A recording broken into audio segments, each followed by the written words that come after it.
আসসালামু আলাইকুম গায়েস। আমি এক প্রকারের জঙ্গলে বসবাস করি, বান্দরবনের গহীন জঙ্গলের ভিতরে। তো আমাদের রাস্তাঘাটের অবস্থা খুবই খারাপ।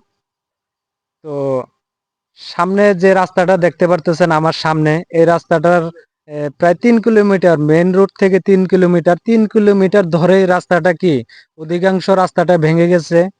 আমাদের যে পাহাড়ি অঞ্চলের রাস্তাগুলা এত একটা সমস্যা, এই সমস্যা তো আপনাদেরকে না দেখালে আপনারা অবশ্যই বুঝতে পারবেন না। আমাদের রাস্তার কারণে বিভিন্ন ধরনের প্রত্যেকটা জেলা থেকে টুরিস্ট আসে, কিন্তু এই টুরিস্ট কেন আসে না এখন বর্তমানে? শুধু এই আমাদের সড়ক ব্যবস্থার কারণে। যাতায়াতের রাস্তাটা খুবই খারাপ।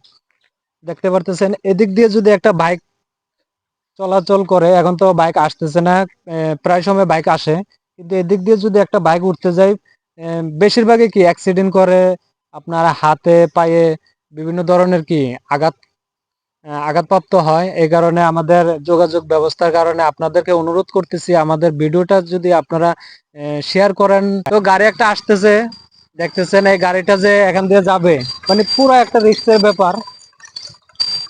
এই যে দেখতেছেন, মহিলা একটা নিয়ে গেছে, পিছনে একটা বাচ্চাও আছে, তারপরে মাঝখানে একটা, মানে ওরা তিনজন একটা গাড়িতে।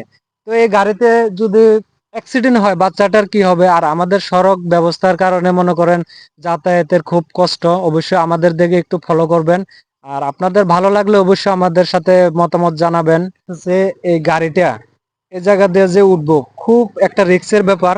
জায়গাটা একটু দেখান। তো একা উঠতে যে সমস্যাটা হয়েছে, যদি যাত্রী নিয়ে ওঠে তাহলে আমাদের এই যোগাযোগের ব্যবস্থার কারণে কতটুকু ক্ষতিগ্রস্ত হবে অবশ্যই আপনারা কমেন্টে জানাবেন।